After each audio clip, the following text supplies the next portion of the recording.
Assalamualaikum warahmatullahi wabarakatuh. Saya Fania Syaini dari kelas 11C akan menjelaskan mengenai kertas kerja. Kertas kerja atau sering disebut neraca lajur atau worksheet adalah suatu daftar yang terbagi atas kolom-kolom neraca sisa, ayat jurnal penyesuaian, dan laporan keuangan yang dibuat untuk menyajikan semua data akuntansi yang diperlukan pada akhir periode akuntansi. Kertas kerja merupakan suatu alat bantu untuk mempermudah penyusunan laporan keuangan suatu perusahaan. Pembuatan kertas kerja bukan suatu keharusan, boleh dibuat, boleh tidak. Namun, bila menghendaki laporan keuangan yang rapi dan baik, kita dapat membuat kertas kerja terlebih dahulu. Nah, lalu cara menyusun kertas kerja. Yang pertama, kita bisa pindahkan data sumber yang berupa neraca saldo ke kolom neraca saldo di kertas kerja. Lalu yang kedua, pindahkan data sumber yang berupa jurnal penyesuaian ke dalam kolom jurnal penyesuaian yang ada di kertas kerja. Lalu jumlahkan neraca saldo dan jurnal penyesuaian ke kolom neraca saldo disesuaikan. Lalu setelah itu, pindahkan neraca saldo disesuaikan ke dalam akun real dan nominal. Nah, jika akun real ini dipindahkan ke dalam kolom neraca. Nah, jika itu akun nominal, maka dipindahkan ke dalam kolom laba rugi. Lalu, langkah terakhir, jumlahkan kolom laba rugi dan neraca saldo. Kemudian, dicari selisihnya. Nah, ini adalah contoh tabel neraca saldo dan jurnal penyesuaian sebelum dipindahkan ke kertas kerja. Nah, sekarang kita akan memindahkan data neraca saldo dan jurnal penyesuaian ke dalam kolom kertas kerja. Jadi, ini dia hasil dari kertas kerja yang sudah dipindahkan antara neraca saldo dan jurnal penyesuaian ke dalam tabel ini. Nah, jadi ini dia hasil dari kertas kerja yang sudah dipindahkan, yang berasal dari neraca saldo dan jurnal penyesuaian. Nah, di awal, di data neraca saldo, yang pertama ada kas 16.542.000 di debit. Lalu ada piutang 2.137.000 di debit. Lalu ada perlengkapan 2.200.000 di debit. Peralatan ada 4.500.000 di debit. Lalu ada utang 2.100.000 di kredit. Lalu ada modal 15.400.000 di kredit. Lalu ada prive 500.000 di debit. Lalu ada pendapatan 9.290.000 di kredit. Lalu ada beban kebersihan 50.000 di debit. Lalu ada beban keamanan 50.000 di debit. Beban bonus 250.000 di debit. Beban servis AC 85.000 di debit. Beban listrik 325.000 di debit. Beban PAM 150.000 di debit. Lalu jika debit dan kreditnya itu dijumlahkan, hasilnya 26.790.000. Hasil antara debit dan kreditnya ini harus seimbang atau sama. Lalu kita juga pindahkan jurnal penyesuaian ke kertas kerja. Kita pindahkan semua data-datanya apa adanya. Yang pertama ada beban perlengkapan 200.000 di debit. Lalu ada perlengkapan 200.000 di kredit. Lalu ada beban penyusutan peralatan 225.000 di debit. Lalu ada akun peralatan di kredit 225.000. Lalu ada beban gaji 400.000 di debit, utang gaji 400.000 di kredit. Setelah dijumlahkan, hasil keduanya harus sama, debit dan kredit, yaitu 825.000. Setelah kita memasukkan data-data neraca saldo dan jurnal penyesuaian, langkah selanjutnya adalah menjumlahkan neraca saldo dan penyesuaian dan memasukkannya ke dalam neraca saldo disesuaikan. Yang pertama, kas 16.542.000 di debit. Karena tidak ada sampingnya lagi dan dia hanya disebutkan sekali, maka dia dipindahkan langsung ke debit di neraca saldo disesuaikan. Lalu yang kedua ada piutang 2.137.000. Karena dia hanya ditampilkan sendirian, maka kita juga akan pindahkan ke dalam debit 2.137.000. Lalu ada perlengkapan 2.200.000 dan ada di kredit 200.000. Nah, karena ini ada pertemuan antara debit dan kredit, yaitu 2.200.000 di debit dan 200.000 di kredit. Setelah dikurangkan, hasilnya 2 juta ditaruh di debit. Kenapa ditaruh di debit? Karena 2.200.000 itu lebih besar. Karena di debit itu yang lebih besar, makanya di kolom raca saldo disesuaikan 2 jutanya ditaruh di debit. Lalu selanjutnya ada peralatan 4.500.000 di debit. Lalu selanjutnya ada utang 2.100.000 di kredit, kita sesuaikan juga 2.100.000 di kredit. Lalu modal 15.400.000 di kredit dan kita taruh di neraca saldo disesuaikan 15.400.000 di kredit. Lalu ada prive 500.000 di debit dan kita taruh di neraca saldo disesuaikan 500.000 di debit. Lalu ada pendapatan 9.290.000 di kredit, lalu kita taruh di neraca saldo disesuaikan 9.290.000 di kredit. Lalu beban kebersihan 50.000 di debit dan kita taruh juga 50.000 di debit.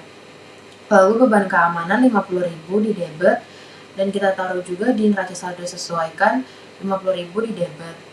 Lalu beban bonus 250.000 di debit dan juga kita taruh di neraca saldo disesuaikan 250.000 di debit. Lalu beban servis AC 85.000 di debit dan kita sesuaikan di 85.000 di debit. Lalu ada beban listrik 325.000 di debit dan kita taruh di neraca saldo disesuaikan 325.000 di debit.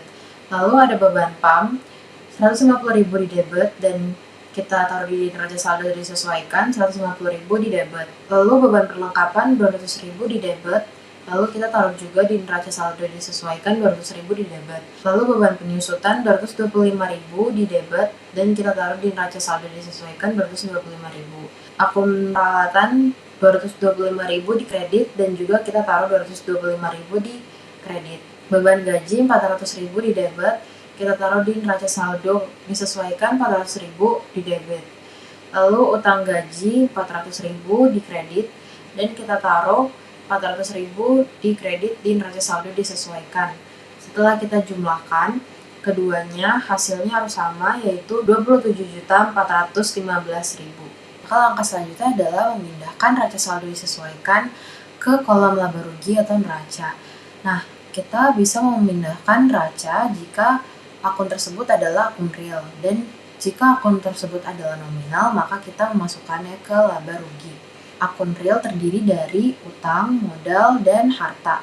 Jika di luar harta, utang, dan modal, maka dimasukkan ke kolom laba rugi. Pertama ada kas 16.542.000 di debit, lalu kita pindahkan ke neraca 16.542.000 di debit.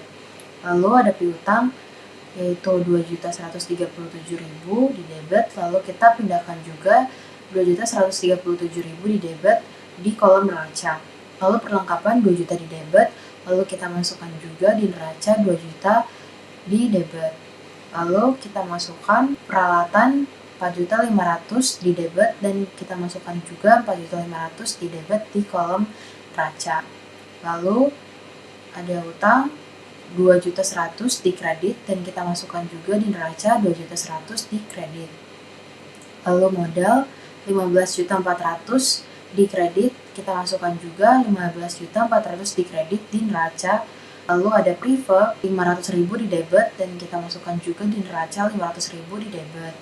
Lalu pendapatan ini bukan termasuk akun real, maka kita pindahkan dia ke laba rugi. Di sini peralatan ada 9.290.000 di kredit dan kita masukkan ke kolom laba rugi 9.290.000.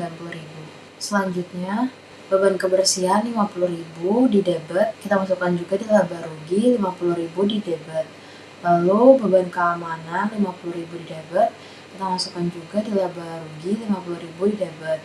Lalu beban bonus 250.000 di debit, lalu kita masukkan juga 250.000 di debit di kolom laba rugi.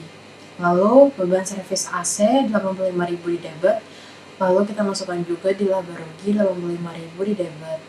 Lalu beban listrik 325.000 di debit, kita pindahkan juga 325.000 di debit di kolom laba rugi. Lalu beban PAM 150.000 di debit, kita pindahkan juga 150.000 di debit di kolom laba rugi. Lalu beban perlengkapan 200.000 di debit, kita pindahkan juga di laba rugi 200.000 di debit. Lalu beban penyusutan 225.000 di debit, kita masukkan juga di laba rugi 225.000 di debit. Lalu akun peralatan 225.000 di kredit, karena ini adalah termasuk akun real maka kita masukkan ke neraca yaitu 225.000 di kredit. Lalu beban gaji 400.000 di debit, lalu kita masukkan di laba rugi 400.000 di debit. Lalu utang gaji 400.000 di kredit dan kita masukkan di neraca 400.000 di kredit. Langkah selanjutnya adalah kita jumlahkan laba rugi dan neraca. Laba rugi di debit hasilnya adalah 1.735.000 dan di bagian kredit 9.290.000. Lalu setelah itu kita kurangkan antara debit dan kreditnya. Di sini kredit adalah jumlah yang lebih besar. Jadi setelah kita kurangkan, hasilnya akan kita taruh di bawah kolom debit. 9.290.000 dikurangkan 1.735.000. Hasilnya adalah 7.555.000 ditaruh di kolom debit. Setelah itu, 7.735.000 dijumlahkan 7.555.000. Hasilnya jadi seimbang, yaitu 9.290.000. Lalu yang neraca di bagian debit jumlahnya adalah 25.680.000 dan di bagian kredit 18.125.000. Setelah dikurangkan hasilnya adalah 7.555.000 dan dikarenakan kredit itu adalah jumlah yang lebih sedikit, maka kita taruh hasil dari selisihnya di kolom kredit. Sekarang 18.125.000 dijumlahkan 7.555.000. Hasilnya adalah 25.680.000. Tidak apa-apa jika hasil dari laba rugi dan neraca tidak seimbang, karena yang kita ambil adalah nilai dari selisih antara laba rugi dan neracanya. Di sini kita dapatkan hasil dari selisihnya adalah 7.555.000 dan antara laba rugi dan neraca saldo memiliki hasil yang sama. Jika hasilnya sudah sama seperti ini, maka datanya sudah benar. Tetapi jika selisih antara laba rugi dan neracanya tidak benar atau tidak seimbang atau berbeda, maka terjadi kesalahan di data tersebut dan harus dikoreksi ulang. Maka data ini sudah benar. Sekian penjelasan yang saya sampaikan. Terima kasih.